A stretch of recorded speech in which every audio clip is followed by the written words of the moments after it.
মনে করেন যে আপনি তেল কিনতে গেলেন, এখন বাজারে তেলের দাম হচ্ছে 100 টাকা, কিন্তু সরকার বলল না, আমাকে 15% ভ্যাট দিতে হবে, আয়ের উপর 25% ট্যাক্স দিতে হবে, তো সব মিলিয়ে দেখা গেল 130 টাকা হয়ে গেছে।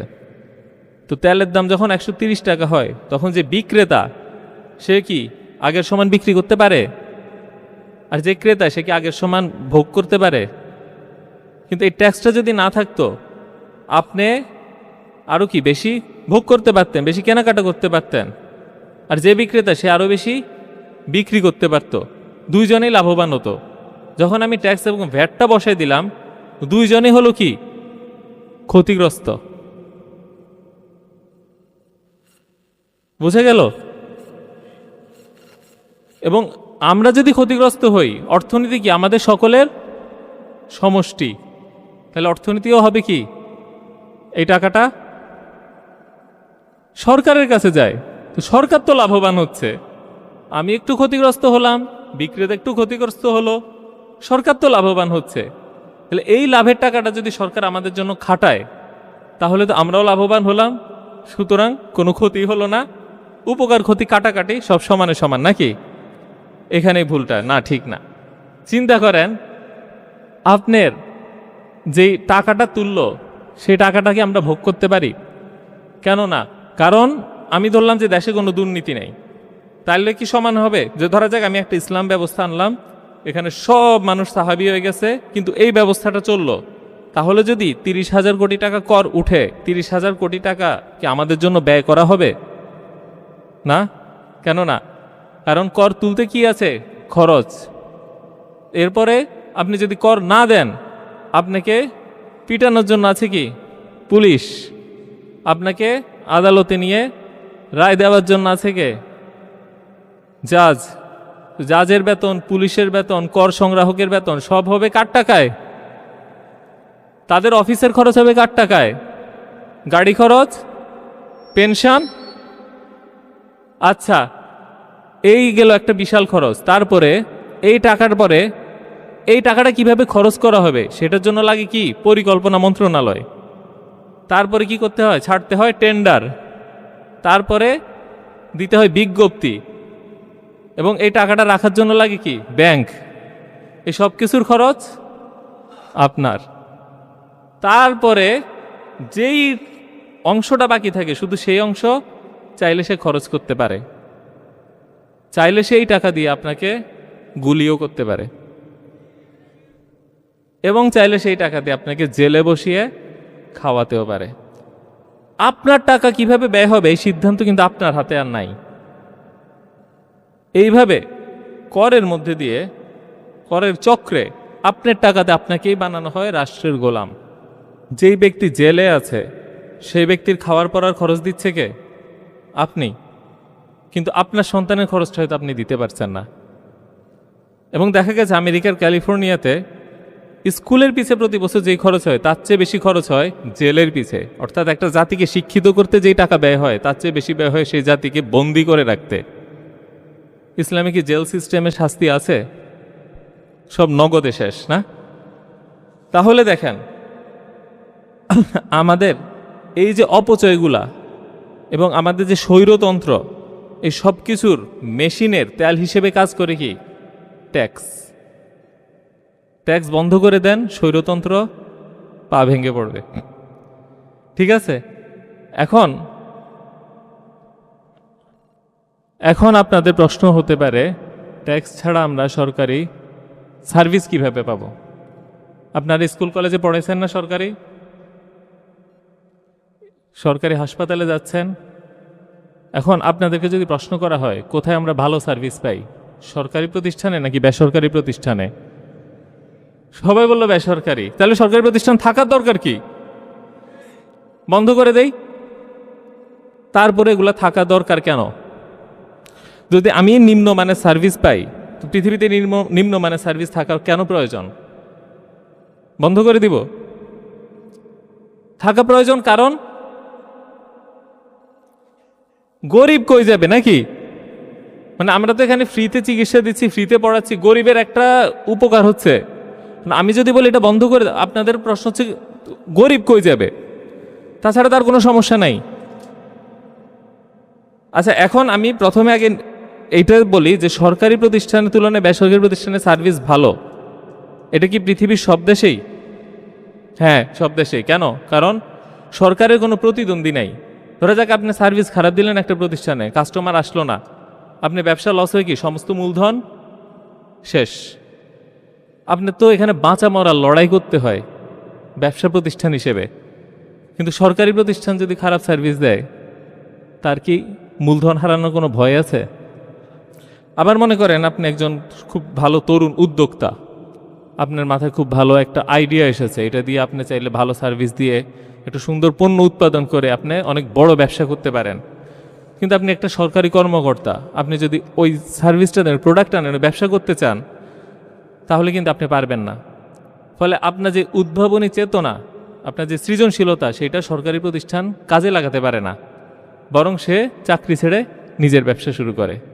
সেই জন্য উদ্ভাবনে, সৃজনশীলতায় এবং সার্ভিস কোয়ালিটিতে বেসরকারি প্রতিষ্ঠান সবসময় কি সরকারি থেকে এগিয়ে থাকে, এবং এটা কি সারা পৃথিবীতেই। এখানেই হচ্ছে সমাজতন্ত্র সাথে মুক্তবাজার অর্থনীতির তফাৎ। সমাজতন্ত্র বলেছে না সরকার সব কিছু করবে, মুক্তবাজার বলেছে না ব্যক্তিও প্রতিষ্ঠান করবে। শেষ পর্যন্ত সারা বিশ্ব দেখলো মুক্তবাজার অর্থনীতি সমাজতন্ত্রকে জয় করেছে। ইসলামের অর্থব্যবস্থা কোনটা? এটার উত্তর একটু পরে দিচ্ছি। আচ্ছা, সরকারি সার্ভিস যদি বন্ধ করে দেই, আমি বলছি গরিব কই যাবে? আবার একটু আগে বলেছি ইসলামী দৃষ্টিতে কর, ভ্যাট, খাজনা কি মুসলিমের সম্পত্তির উপর কর, ভ্যাট, খাজনা আরোপ করা নিষিদ্ধ, জুলুম। রাসূল সাল্লাল্লাহু আলাইহি সাল্লাম কি কর, ভ্যাট, ট্যাক্স নিয়েছে?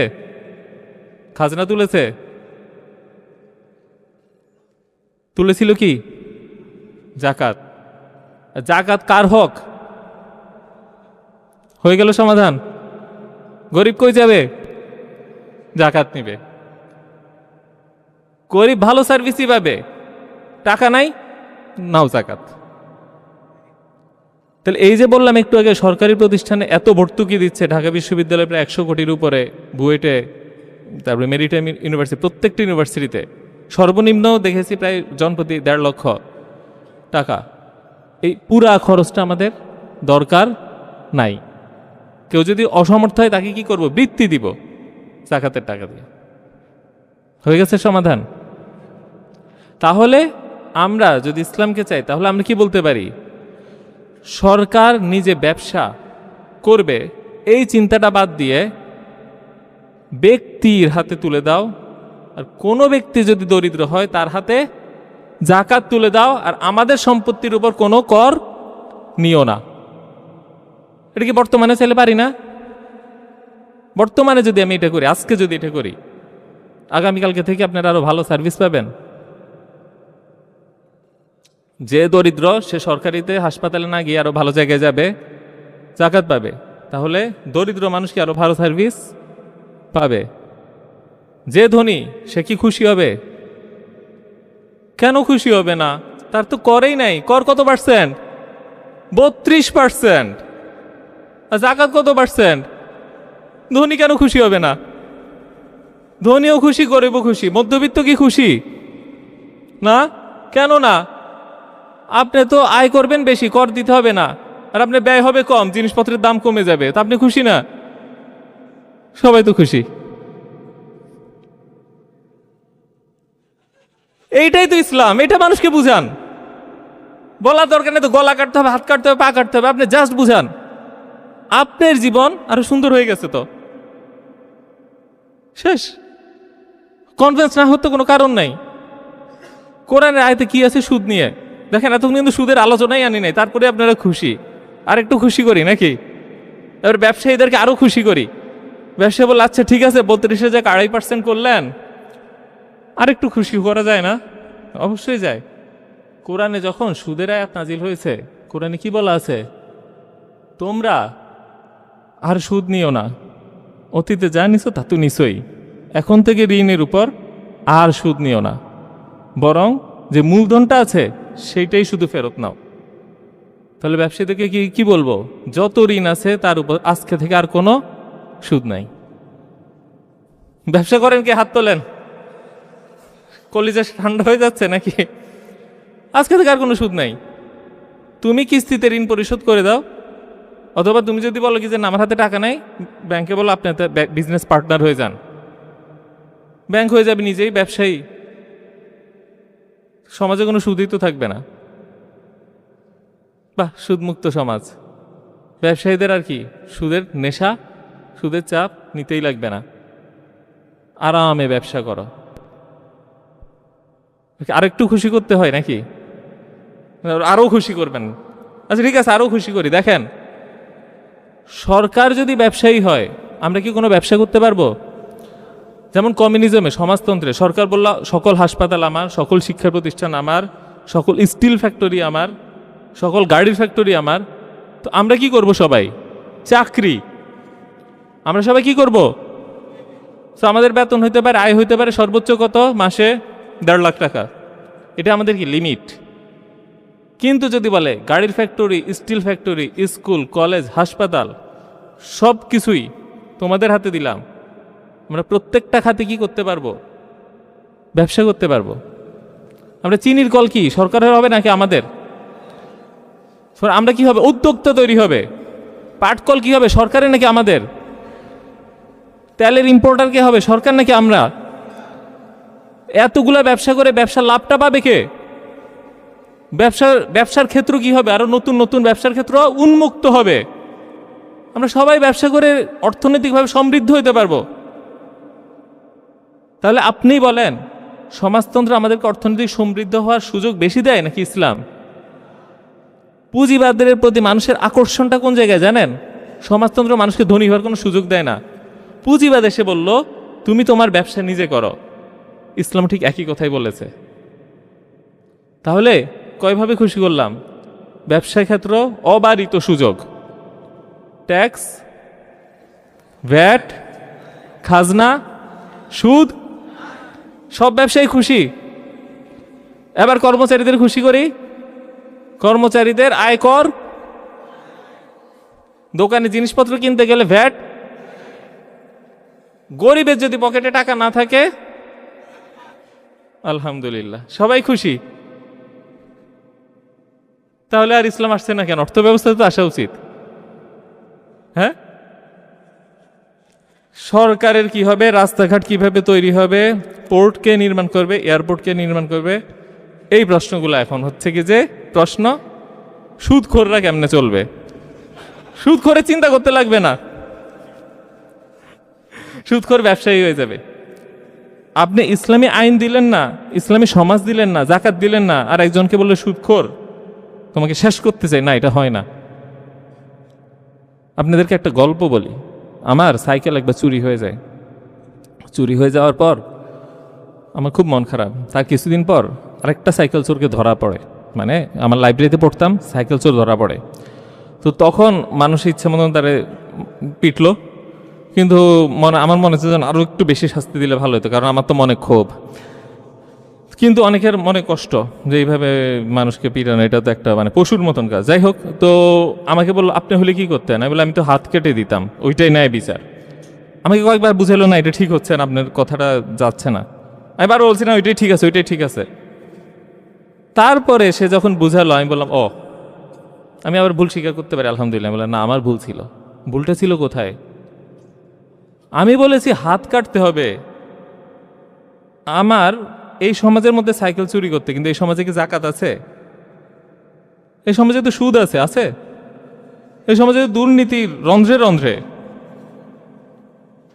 এই সমাজে কর আছে। এই সমাজে দান করলে যদি কেউ হাত পাতে যে আমার একবেলা খাওয়া নাই, তার জন্য কি খাওয়ার ব্যবস্থা আছে নিশ্চিত? আমি কেমনে এই সমাজে হাত কাটি?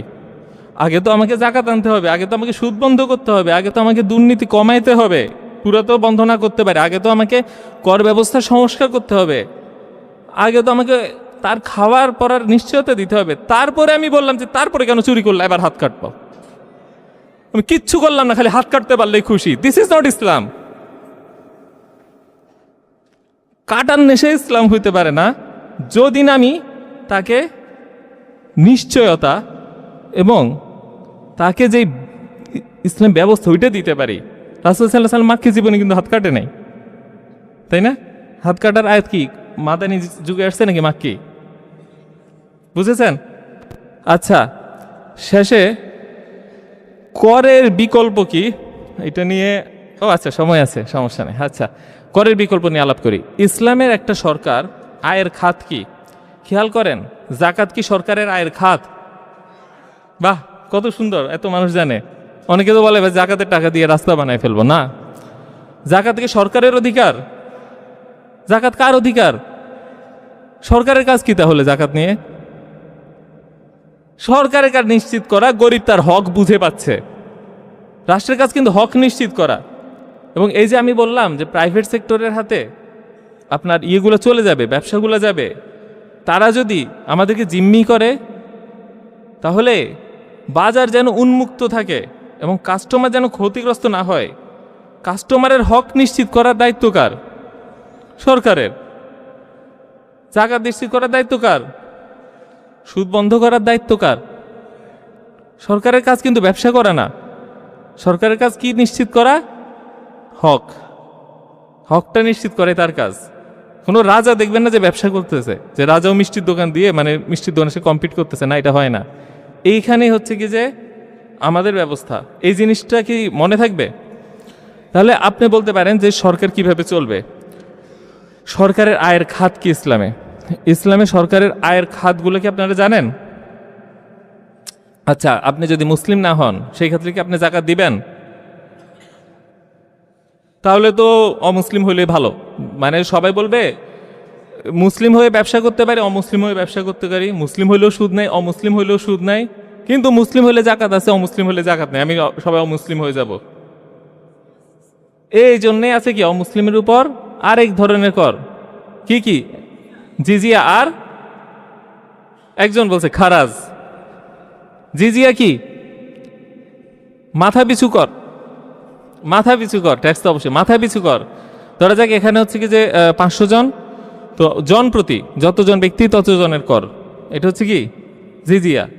আর খারাজ কি? ভূমি কর, খাজনা। এই দুইটা থাকতে হবে। এই দুইটা যদি না থাকে সব মুসলিম ব্যবসায়ীরা কি বলবে? অনেক কিছু দিছো বুঝলাম, কিন্তু কাফে তো আরো বেশি পাই আমি ওইটা।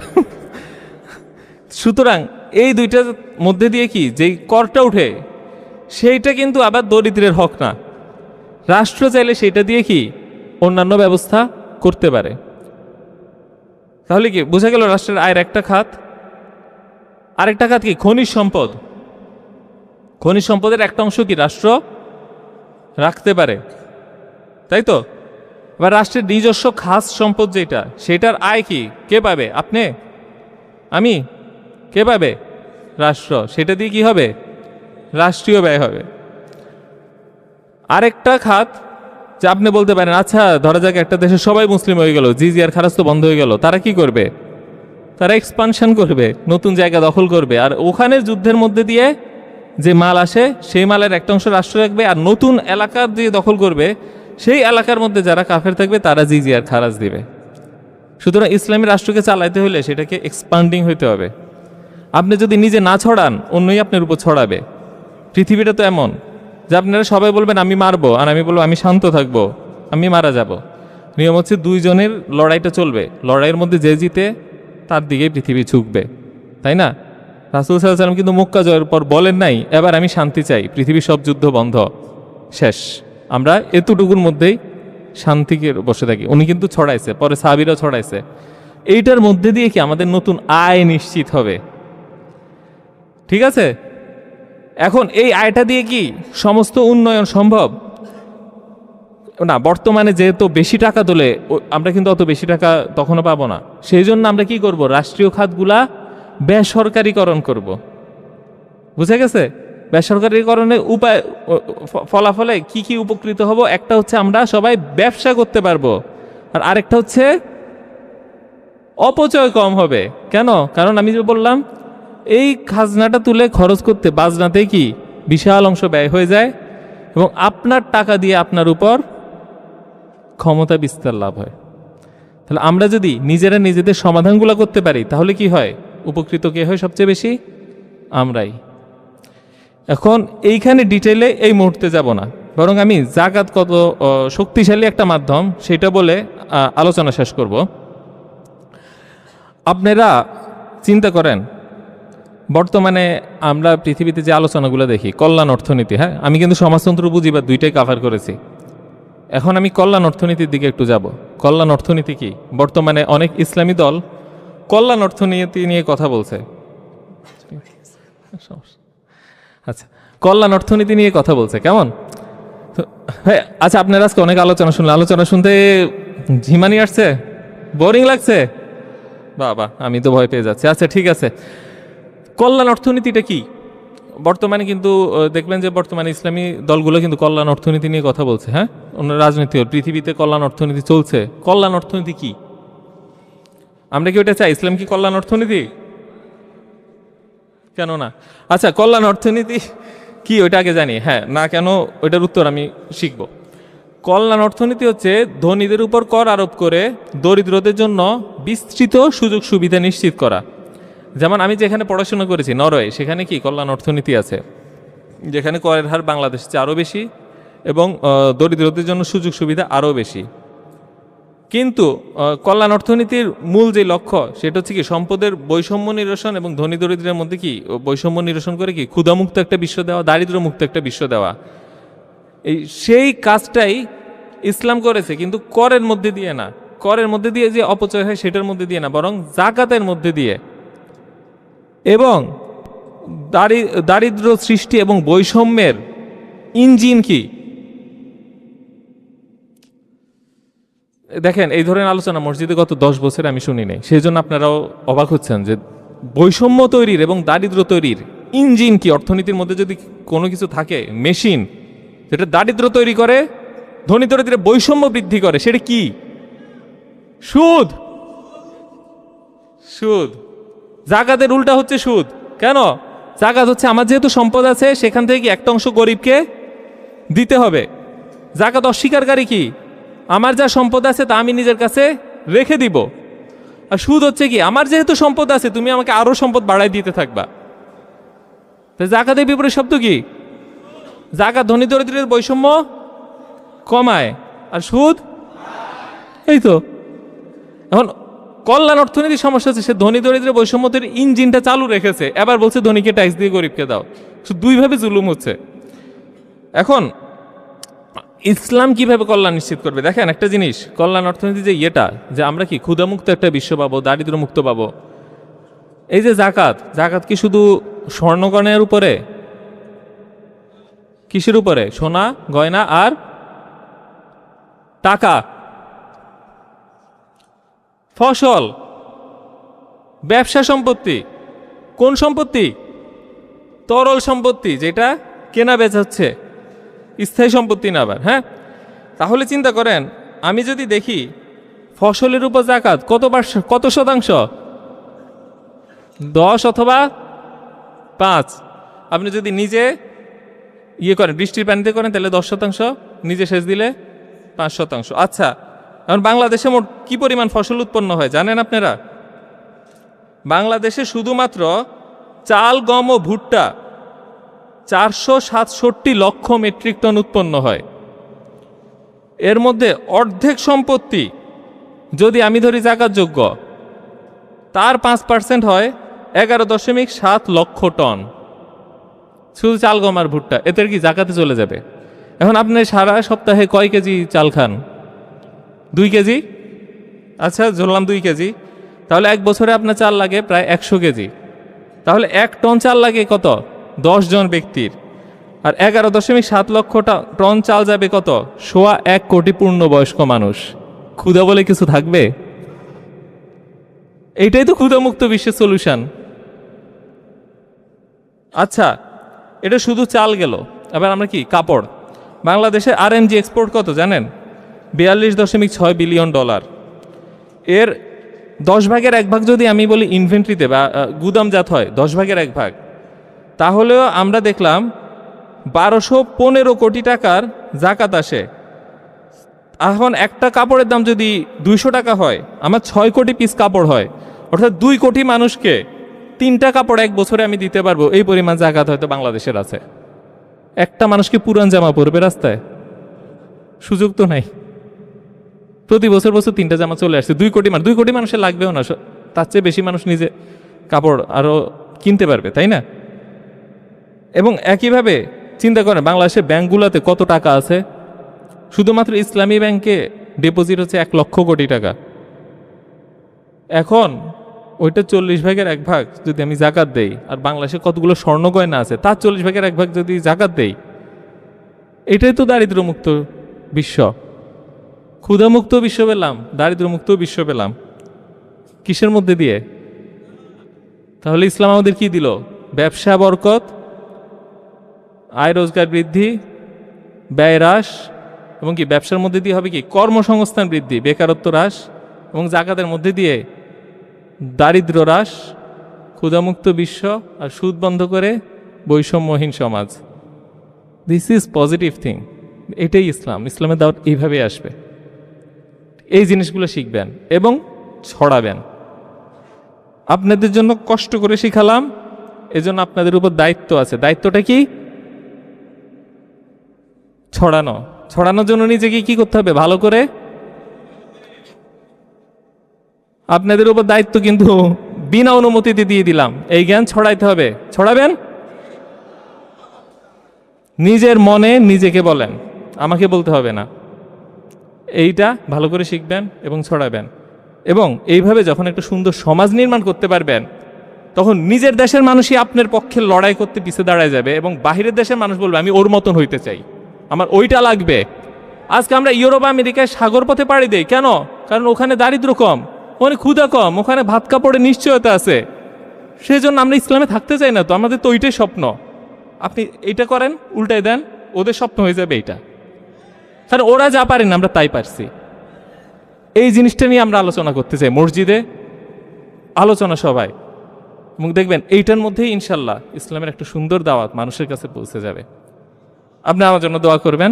ধন্যবাদ।